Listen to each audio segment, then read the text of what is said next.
Good morning, Ravindran. Good morning. I have Ravindran, a good friend of mine, in the studio today in the podcast called Statecraft in Motion. This is episode 2. Ravin Devagunam is the chairman of Isonomics International Ventures, a boutique regional consulting company based in Malaysia.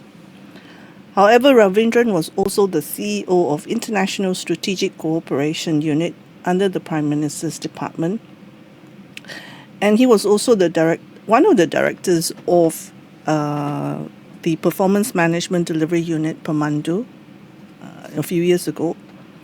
And he has spent 16 years in various countries, particularly in India, although he is actually a Malaysian himself. He graduated as an aerospace engineer from the University of Minnesota. And he's held various positions, senior positions in the Malaysian government a few years ago. Now, today we want to discuss, I think, what's happening in the world.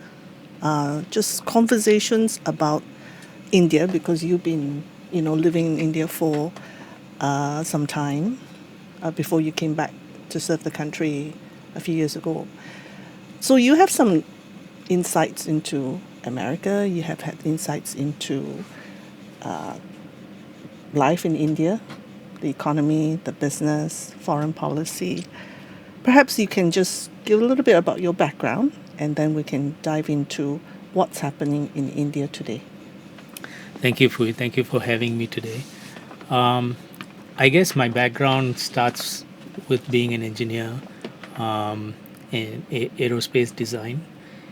Started off with Malaysian Airlines, then moved off to what they call high-value management consulting, so Booz Allen and Hamilton, and then with A.T. Kearney, based out of Singapore for many years, but lived and worked in many geographies, including the U.S. And having spent most of my formative years in the U.S. and then again going back and working there, that was a long time ago. So U.S. was a formative platform for me, right? And then in early 2000s, I started I have been doing a lot of work in the aviation industry. Eventually got hired to work with GMR, which is one of the largest airport operators out of India, who are now international as well. And I ran the Hyderabad airport for a while, set up a joint venture between Malaysian Airlines and GMR to overhaul aircraft in India. And then a kind of a calling came through, if you can call it that, where Pemandu was set up under a new prime minister, and they had asked a number of people from across the world to come back and serve the nation. So that's what I did. I served Prime Minister Najib in different capacities, namely as Director Anti-Corruption. But at the same time, I also did a lot of work in the wholesale and retail sector. So a lot of the consumer-based economy, consumption-based economy. And ultimately that evolved into kind of a back channel diplomacy with the Indian government, and did several engagements, both across from the PMO here and the PMO there, inclusive of several states across India. Interesting. That was, of course, almost like a lifetime away if you look back. Yes. Now, I think we have things like, narratives like multipolar world, BRICS, alternative payment system, stable coins, BTC. It's been a very, very, how do I call it? Some call it disruptive, some call it, stable change. Just looking at what you've actually described, living in the States, how do you see the current state of affairs in the world? And having studied and lived in and worked in the US and India, how do you see the state of affairs in America right now? I guess America, post the fall of the Soviet Union, right? Quite a number of years of being the sole kind of superpower, right? So, in a sense, America kind of assumed that, yeah, they were the sole superpower, right? And then, lo and behold, you have China growing, right? Russia, of course, tactically growing, and India also becoming another growing economic power, right? Then let's not forget the global south, right? About time that the global south was growing along as well, right? Thanks to a lot of pull from both India and China, and also Russia, right? So effectively, you've had America suddenly encountering a totally different world that they have been used to for nearly 15, 20 years. Yeah, but the rise of China has been since year 2000-ish. How did they not see this coming? That's what I don't understand. I guess, not to put the Americans down, right? But America, from a landmass that is so secure from both sides, right, to the size, to the size of the landmass as well as size of the population and their economic might, right? And then of course they have got their military might. So there's a sense of lulling in terms of nothing can happen, right? No one can touch me. And effectively, I guess America has suddenly woken up to the reality that the rest of the world has started moving forward, right? And you find, I mean, a lot of friends of mine who try and do work outside of America had also started to see that reality that they were finding it difficult to get entry, right? It wasn't like an open door policy any longer, right? Entry into the US. Into the rest of the world from America, Okay, I see. All right. right? And that suddenly there were multiple players, right, who were vying for the same projects, right? I see. So, case in point, you can talk about the Indian defense purchase, for example, right? Suddenly, you saw India go out, and while during my time in India, Boeing was pushing very hard, right? They were trying to sell. They sold their P8 Orions, right? They were trying to sell the Osprey. They were trying to sell the fighters, right? And then suddenly came the French, right, with their Rafales, right? It wasn't just the Russians any longer. It wasn't just bipolar any longer in terms of defense purchase. Suddenly you saw the French enter the fray, right? And the Americans could not overcome that, right? And you saw the French actually break into the Indian market in a big way, right, with the Rafales. So it was like a wake-up call for the American defense sector that we are no longer, it's not bipolar anymore, right? It's not just the Russians, and there has been a lot of talk about the lack of superiority of the Russian technology, right? So it was easy to create this thought process, right? But then suddenly you see multiple other people entering the fray. So I think that, to me, seeing that happen when I was there, it was a wake up call for the Americans. I mean, they ended up selling the P8s, right? But after that, they had been struggling, right? It was a struggle, right? And today, what you see is a greater sense of India working with the French, not just to buy the Rafales, but also build the Rafales, right? So additional technology transfer, and something that India had been struggling with for their indigenous aircraft, indigenous engine. I mean, the aircraft, the Tejas was there, right? But they needed an indigenous engine, right? And suddenly, yes, they've been working with GE and so on, but suddenly, again, the French jumped in, Yeah. right? Yeah. With Safran saying, "We'll do it. We'll work with you to build the indigenous engine," Yeah. right? And similarly from the Russians, right?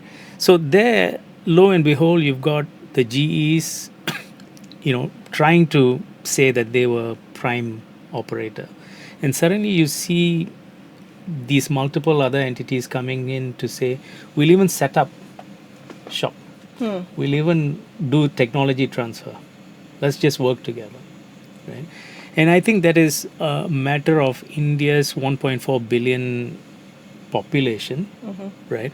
But not just the 1.4 billion, but the more than 300 million, 300 to 400 million middle class, which actually has begun to outsize the American market. So domestic consumption has totally started becoming a prime factor. So what you're trying to say is that this was actually a long time coming. Yes. The competition, the global competition.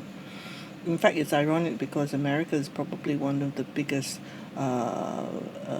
proponents and supporters of globalization. Yes. They wanted to open the markets so that there is better competition and better resources, cheaper resources for the American manufacturing sector. But actually, it has actually worked the opposite for them. Yes. Eventually the manufacturing actually moved over to China.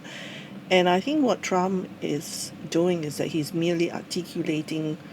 Would you say he's actually merely just articulating the insecurities that the Americans are feeling right now? Yes, I think.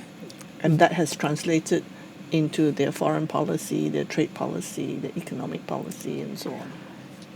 One is, I agree. I think there's frustration amongst the American population, right?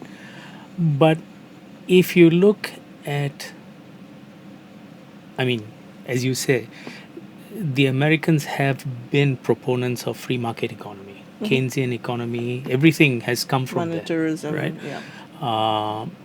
And they're the ones who champion globalization, global supply chains, right? I mean, little aside, I mean, the coffee that you're drinking right now, Oh yeah. I actually did strategy work for Starbucks back in 2001, right? Just before 9/11. And at that point in time, this is the way America thinks, right? At that point in time, I was working out of Seattle, and I was doing their supply chain and global supply chain. So I was taken to their big warehouse in Redmond, Seattle, and you could see, what you see here, actual slabs of countertops, right, all stacked. And basically, they were sourcing everything there and sending it out to individual outlets all All over across the the world. world. Even floor tiles. Yeah, I'm not kidding. Even floor tiles. This was year what? 2001. So 24 years ago, right? And that's when we said, look, you can actually become 10 times more competitive. If And you there's source. somewhere called China where you can actually source a lot of this, or the rest of ASEAN where you can and also India, where you can source a lot of these things cheaply, right? Then it was a question, how do we do that, right? So I actually worked on helping them set up a regional distribution center out of Singapore, and eventually they set up one more in Hong Kong, right? And this is how they globalized, right? And this is only 24 years ago. Wow. Okay, so you could see the American mentality of, holding, right? Wanting everything back. One thing, everything there, and not understanding that they can still manage quality by outsourcing, right? It was soon after that a lot of the globalization started happening. So I actually saw how it actually moved out of the US into China and the rest of Asia, right?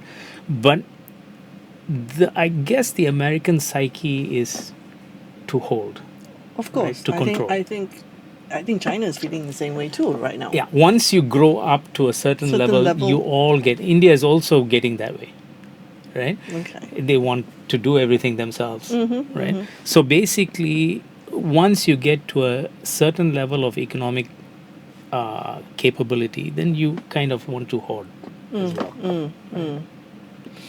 So just let me probe you a little bit. Looking at Trump's strategy of imposing tariffs and seemingly in a very chaotic manner, changing the tariff levels here and there and then doing deals. What do you think since our program is about statecraft rather than policy per se, what do you think is the strategy that how tactical is that approach, you think? Let me In reversing, in trying to reverse what you have just said, and also at the same time, I do understand that he's trying to consolidate his voter base, which is the most important thing in politics, right? Aside from that, how is the tactics that he's deploying actually achieving its objective?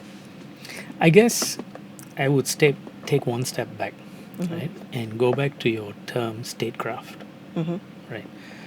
When you talk about statecraft in its original definition, it is a bunch of people who actually understand ground realities, wherever the map may be, right? Today, if you take India, China, and Russia, Jaishankar, Chinese foreign minister, Wang and Yi. Guang Yi, And Lavrov. Lavrov. These three are extremely seasoned, right? They come from ground up, right? And they have a global network that they are feeding from, I see. right? Okay. There's a lot of hard analytics, and I know from the Indian side, there's a lot of hard analytics that goes on. The US used to have that, right? That's what I thought. Yes. But today, given quick changes and the way statecraft is moving, maybe this is a new definition of statecraft. I don't know, right? But the way they are moving, it doesn't match this order. Right. So you do Right. have a bit of a clash, Right. right? At the same time, as you say, there is growing frustration amongst the Americans that everything, our pie is being taken over, right? So I guess Trump, in his second term, maybe he feels that, look, I have less than 4 years to prove something, right? And I have less than 2 years now before the midterms, right? So I've got to shake it up, Yep. right? So maybe that is what is going on. Maybe it is a shake up that is happening. Yeah, one is a shake-up, but you need to know how to put it back together again. Exactly. And what does that map look like for you? I mean, you can toss it up and then just allow fate to just let it fall into place. When you toss it up, you got to know how to put it back together in whatever reconfiguration you want it to be. You get the sense that they have that roadmap. They probably have a roadmap, right? What does that look like? So, unfortunately, it may be chaotic for the rest of us, right? So, if I look at it from the point of view of India, for example, right, their shift, I mean, statecraft, right, has within 48 hours it kind of flipped. Right? Vice President Vance was in India when the Pahalgam attack happened, Okay. right? Yep. And he had to be evacuated out. I mean, his trip was cut short. He was moved, but he basically told India, "You've got a free hand." Right? I mean, Okay. those All right. statements came out. And when India hit back, right, suddenly the Americans reeled back, right? And you had calls from Vance saying, look, there seems to be a major attack coming forward from Pakistan. And then India went ahead, they hit some very, very strategic targets in Right. Pakistan. Yes. Then suddenly Trump comes in, and that's when you see a flip in the policy. I don't know whether it's policy or flip in the narrative, right? And suddenly today you've got Pakistan as one of their best friends. Exactly. Yes, but post Operation Sindoor, right? What happened was you had a conflict in Iran, Correct. Yeah. right? You had bombings taking place in Iran, right? Between Israel and Iran. Israel, Yeah. Iran, and the U.S. Yes. was part of it, right? So the way you might want to think about that shift or that diplomatic shift is that today, one, you need to pull Pakistan away from China and reposition Pakistan as a staging point for a future hit on Iran, Okay. right?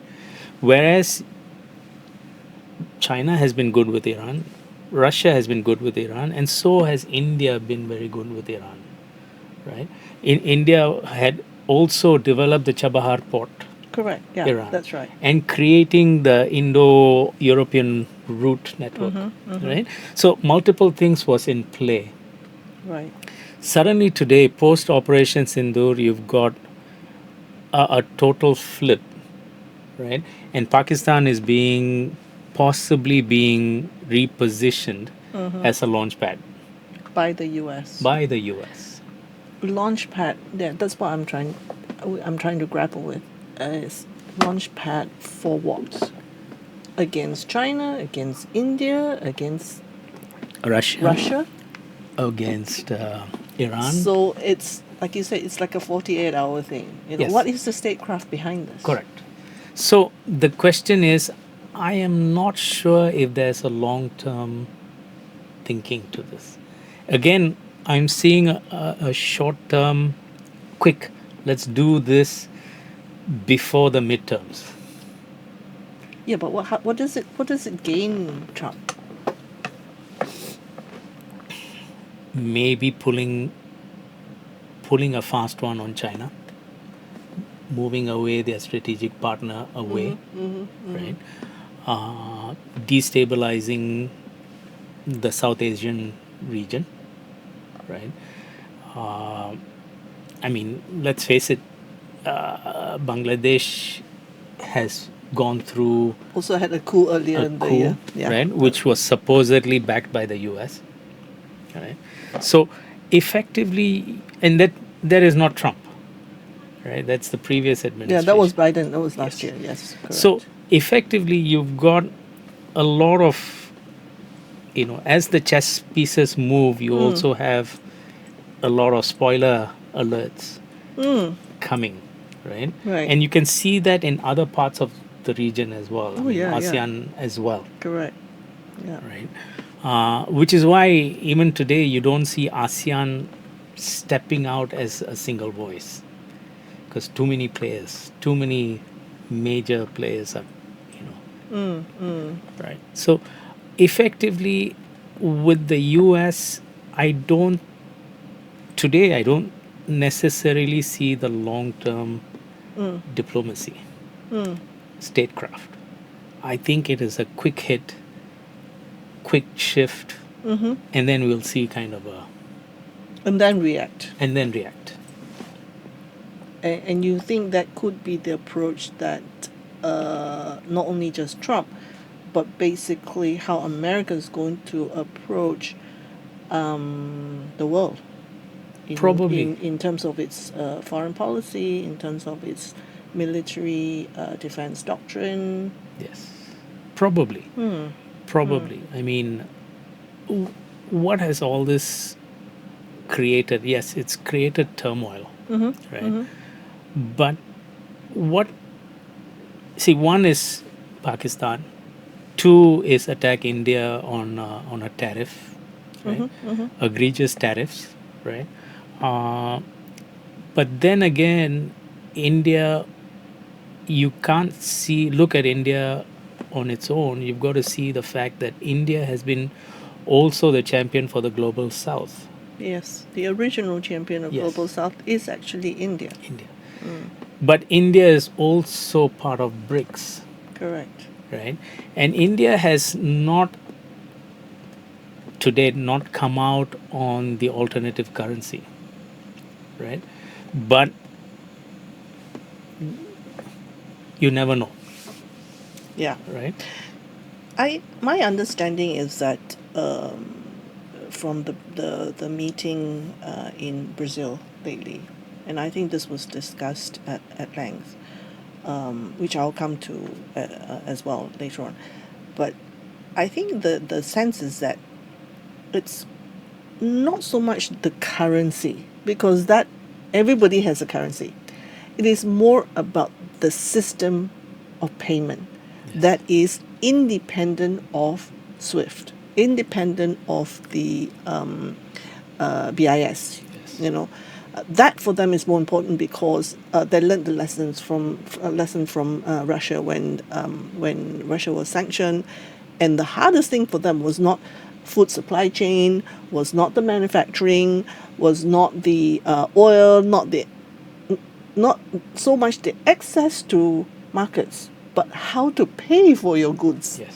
And how to receive payments for your goods to keep the economy going. So it was the mode of payment and mode of settlement was actually more a serious matter, and I think they've moved that into the forefront. Which brings me to the next thing, BRICS. Modi was in Brazil. Of course, Putin didn't attend because he was, for security reasons. I can understand that. Xi Jinping was said to have not attended because at that time there was some friction between Modi and Xi. But what we've heard, the latest, is that Modi will be making his way to China at the end of August to attend the SCO, the Shanghai Cooperation Organization meeting. And this is the first time that India has been to China in this kind of high-level meeting in 7 years. Partly because also, I think during the pandemic, 2020, there were some, border skirmishes and conflict. And of course, then at that time, India also joined the Quad. The Quad. And that was seen as, adversary to, it was seen as an aggressive stand towards China, and that's how China perceived it. So this sudden change of heart again, this 48-hour shift. How are you reading this? Let me go back to your settlements. Right? in a sense, what has happened today with the tariffs, which is effectively sanctions, right? Uh, is India has been forced to improve on settlements. So India was, buying Russian oil, and it was the Saudis who were trying to get India to become a lot more efficient. So clearance of using local currency under the Vostro account was taking too long in India. Right. So the RBI has recently come out with revisions that allow for much faster. I mean, this is over the Oh last yeah, week, yeah, right? yeah. Much faster settlements. So in a sense, it has actually forced the Indians to react, to act.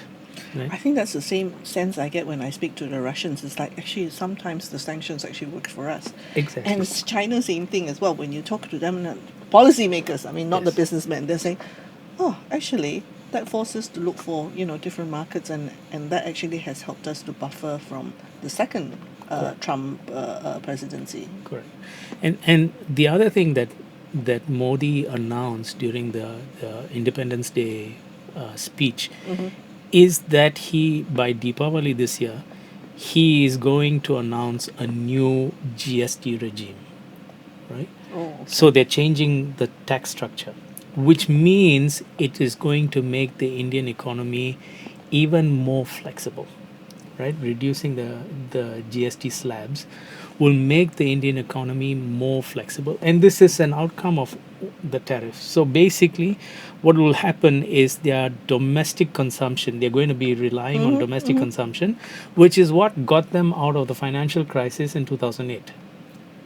Right? So they are going to liquefy their domestic consumption, and so that consumption goes up, so that they are not as affected or buffered from the excessive tariffs. Now, those are good things coming out of this, right? So in a sense, what Trump has done has jolted these basic, like China as well as Russia and India, to react and improve their own systems, right? And my sense is Modi going to the SEO to China is going to actually move the troika, right? China, Russia, and India Okay. to move forward. While at the same time, it might also get the BRICS to structure themselves in a way to say that, I mean, let's face it, everyone has been hit by Trump's tariffs, Sure, right? sure. Inclusive of Japan, South Korea, everyone is suffering, Correct. right? So effectively, what you have is the rest of the world is now beginning to figure out how do we work this, right? Given a kind of an unknown factor today. What used to be a very well known factor today is a very unknown, right? So I guess global trade is now beginning to be seen in an upside or 180 shift in a sense. Right? And I think what this is going to do is it's going to force the rest of these large economies to start improving their trade relationships Amongst themselves, right? with or without America. With or without, I see. right? Now, the scary fact is that's when the Americans might also react to say, hey, hold on, Exactly. right? You've left us out, right? So, this is where, going back to what you said, statecraft, what is your end goal right now? As you say, toss it up and then see how it all falls, right? No one really knows. Right? But the fear is, Fui, I guess, where America has, I mean, this is all the way back from the time I was studying there to now. How America comes out of a lot of this is to create a war somewhere. That's the scary that's the part. scary part. Right? But if you look back on history, Every point there were flashpoints. Flashpoints of violence. Yes, which allowed them to come back. But now I'm not too sure, given more than $37 trillion That. in debt alone, right? Imagine the interest on that, right? And further spending, right? Again, in a sense, I'm apart from a few economists out of America, like Jeffrey Sachs and a few others, right? Very few others are actually questioning this, Yeah. Yeah. right? Yeah. So in a sense, you get lulled into a sense of, okay, it's my grandson's problem.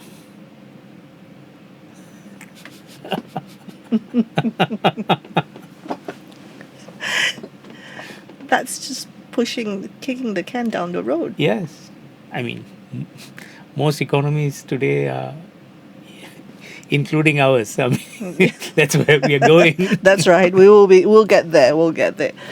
So Modi going to China, of course, again, people who are reading the tea leaves are saying, that's because Modi is spying for America. That's why they've gone into the BRICS and they're just extracting information to pass to the US. How do you see that? I think the Indian statecraft and Modi's statecraft actually goes back multiple thousands of years ago, goes back to the original writer of statecraft, which is Chanakya, right? And Modi actually exemplifies what Chanakya's statecraft is. Okay. I mean, his policies, the Modi government policies, seems to go back to very traditional, Interesting. Yeah. very out of the box, but traditional, right? Very strategic in nature. So, in a sense, they've never given up on their friends, and they are also willing to look at adversaries as friends, right, to overcome these difficulties, right? And essentially, what China and India are now doing is looking at increasing trade between the two of them. Yes. Now, just between the two of them, you've got nearly 2.8 billion Billion people, right? Yes, And a exactly. massive middle class, Correct. right? And then for me, it seems to me that Russia is necessary as part of the troika because they are the one supplying the resources. Exactly. They've got all the resources, Whereas right? China and India don't have that kind of Not resources. enough. Not enough. Right. To be able to feed 2.8 billion Yes. people. Yes. And then you've got the rest of ASEAN, right? Which is really the backyard of both India And China. right? And a little bit of Russia, right? And let's face it, ASEAN is more than the Pacific Ocean away from the US, Yeah. right? In fact, ASEAN is probably outside of the superpowers. ASEAN is probably, aside from Europe, of course, EU, it's probably the biggest trading bloc and most stable trading bloc in the world, Yes. right? After the EU. Yes. How do you see ASEAN moving forward? Because we prided ourselves on neutrality. We prided ourselves on, being independent, being neutral, and then ASEAN centrality. We value our so-called common framework, common objectives. But when we first started ASEAN, it was more a security issue because at that time, the communists were in Vietnam, and that was the great big scary wolf. We all must stay together, we all must stick together. But at that time, we had just moved out from independence, so we didn't have a lot of money. So what we did was that we basically got together and shared our resources. Then of course, in the 90s, and then in the 90s, it just became a trading bloc. Yes. So it evolved into a trading bloc, and we prospered from it in the last 30 years. Right now, our direction, as you said, should be how to take advantage of what's happening in India, what's happening in China. But somehow we are not united in the way that we are grappling some of these issues. It seems to me we seem to be groping in the dark a little bit, simply because some member states are still trying to hang on to the old world. Some member states, okay, let's jump in and just take the bull by the horn and just run with it. For example, maybe Indonesia in some ways, they became members. So how long do you think we can play this game for without missing out? I guess ASEAN is in its own country, right? And you saw a total disruption happen just a month ago between Cambodia and Thailand. Yeah. That was, in a sense, a kind of a proxy, flashpoint, right? Maybe a reminder that, hold on, don't you guys think too big about yourselves, right? We can create flashpoints, right? We've all been looking towards Taiwan as a flashpoint, but we never realized that Pahalgam will be a flashpoint, nor did we realize that Cambodia, Thailand will be a flashpoint. That was a bit of that blindsided us, right? I think. So it totally blindsided us. And despite the ASEAN summits, right, that flashpoint has totally never talked about. Yeah, it was never talked about none. in any of our forums, not in KL recently and Correct. so on. But the ASEAN narrative is kind of not really as comprehensive any longer. Right? So you don't find, and I guess ASEAN really needs that leadership to pull things together. Now, interestingly, Singapore has started making comments about a world without the US. Right? And Under I think the new Prime Minister. yes. Yeah. And I think they've similar to Indonesia. I mean, Indonesia has taken a leap. Yes, they right? have. Some of these members, like Indonesia, look at BRICS as a true alternative, unlike some others who've been very opportunistic, right? But in a sense, for ASEAN to work with BRICS, it's a huge opportunity, because then you've got more than half the global population sitting on one side trading with each other. I know, we keep saying that. We keep telling ourselves these stories. And yet we just can't seem to grapple with this change. Yeah. But imagine what happened last month, suddenly, bang, right? Because I remember attending some of the sessions, in Kuala Lumpur a few months ago. Security was not a big part of it. We were still talking about trade. And tariff, of course, was the big thing. And that was the last thing we ever thought would happen in Cambodia and Thailand. Totally blindsided. Which was not a new thing. I mean, it's not like it's a new flashpoint. Yeah, the tensions have always been there. Then suddenly it just goes, Yes. And then you think back. There's so many flashpoints. Even the border between Malaysia and Thailand, that could have been a flashpoint. Yes. Right? Between Philippines and Sabah, that's a huge flashpoint. So all these things, I think we in ASEAN, we have to re-look at some of our security, look at our borders, and really have a grip on things. Yes. And maybe go back to the origins of ASEAN, of how we started. Yes, I mean, I'm not saying trade is not important. Trade is definitely important, but it looks like it has to be part and parcel of your planning, your statecraft. And I think ASEAN needs to look at itself from beyond ASEAN, right? It is the 700 million people population and what's happening with hinterlands, Yeah. Yeah. right? Yeah. And somehow that doesn't seem to be cohesing. I feel that it's like the lack of expertise. We've not looked in this Possible? ASEAN in this manner. I mean, for as long as my working life is concerned, we've always looked at ASEAN as a trading bloc, nothing else. Yes. Yes. We've been so comfortable. Yes. But I guess, I mean, it's not, as you say, it's not that the skirmish this time, I mean, it's not like skirmishes did not happen, right? But this time it was a bit more pronounced with F-16s, Precisely. you know, Yeah. shooting down and so on, right? So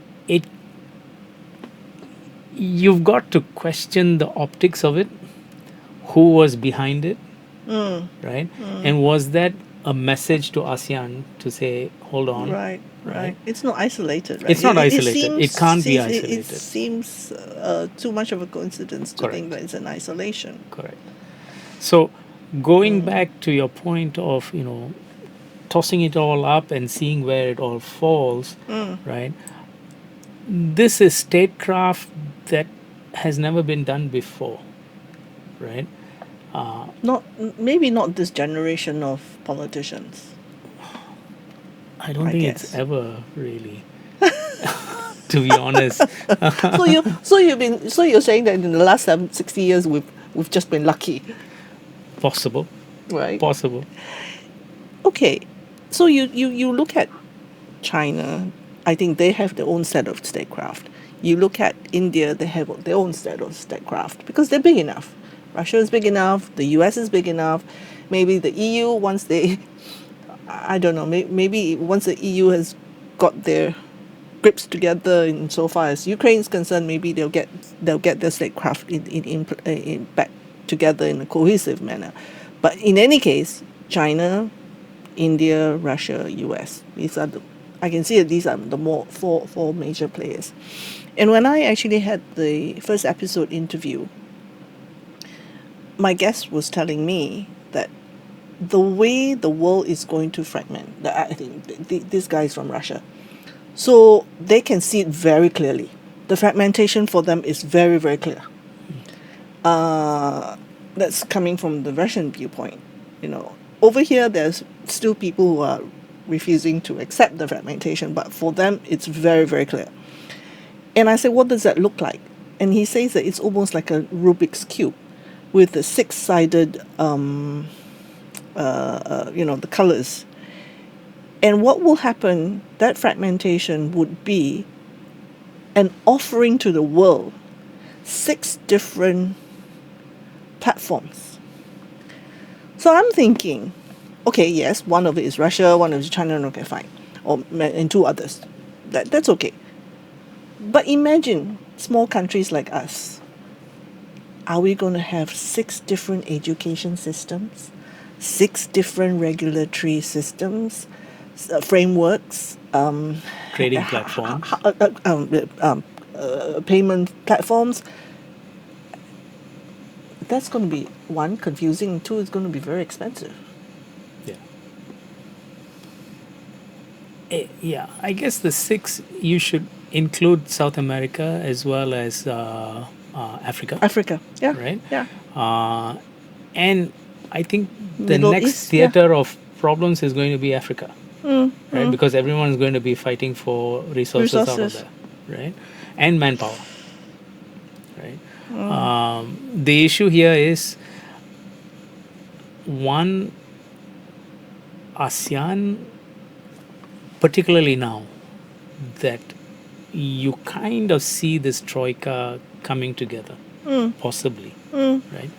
I think it's time for ASEAN to wake up. What you're saying is, it is impossible to go back to a singular system anymore. Are you convinced of that, Ravi? I think in today's world with multiple offerings, AI in place. You've got alternative currencies, Bitcoin and the rest. There's no way you can go back to the original system. No? You've got to start reframing yourself. Okay, this is going to be the first series of many. I hope Yes. that we can have over the next few weeks, few months. I'm going to call it conversations about India and BRICS, simply because we don't have enough real information. In a kind of like informal way. Yes. What's happening in India, what's happening in BRICS, and from an perspective of India. Although you are Malaysian, but because of your experience with the country, I think you'll be able to share some of these insights in a not in a statistical way. Like this is the stats, this is the stats, this is the stats. No, but it's more like identifying the tipping points and so on. So it's been a real pleasure. Thank you. Having you on, and let's have some more conversations. Sure. Yeah. Yeah. Thanks Thanks for coming Thanks in. a lot. Hi, welcome to the second episode of Post Analysis on India's grand strategy, multi-alignment, not non-alignment. This week we actually interviewed Ravin Devagunam. He explained how India was the originator of statecraft diplomacy, having deepening defense and tech cooperation, especially in the areas of semiconductors and AI, with the US, and yet at the same time, due to the recent tariff imposed on Indian goods, have actually placed economic strains between India and US. And India's statecraft in managing its relationship with the United States, China, and Russia is a masterclass in its strategic balancing of equal parts of pragmatism, autonomy, and geopolitical finesse. So India is strictly not non-aligned. It is multi-aligned, pursuing strategic autonomy while engaging with all major powers. And we've seen this at the Shanghai Cooperation Organization last weekend, when Modi practically was doing a dance of diplomacy, beautifully choreographed between Putin, Xi Jinping, and all the other major players. So, of course, it's not surprising. While India actually maintains a very close diplomatic ties with the US despite the tariffs, it continues to purchase Russian oil. And while it's having all these tensions at its borders, India so continues to engage China to counterbalance US pressure, but remains wary of Beijing's strategic ambitions. It maintains strong defense ties with Russia, with over 60% of India's military hardware, in fact, actually comes from Russia or is Russian-made. It has very strong energy cooperation, especially discounted Russian oil, and that remains very vital to India's GDP growth going forward. US and NATO have also applied pressure over India's continued trade with Russia amid the Ukraine conflict, and Modi's recent visit to Moscow, overlapping with the NATO summit, it signals India's intent to maintain autonomy and resist Western pressure. So you can see from the interview with Ravin, Modi's statecraft has always been about leveraging its geographic and economic weight, while avoiding entanglement in great power rivalries. His foreign policy continues to shape regional security architecture to India's advantage. It always is on the lookout for the first sign of opportunities in the midst of global turbulence. So what Modi is, the big game that he is playing in geopolitics is not just about diplomacy, but it is also about choreography. Thanks for watching. Let us know what you think of our show. Thank you very much. See you in the next episode.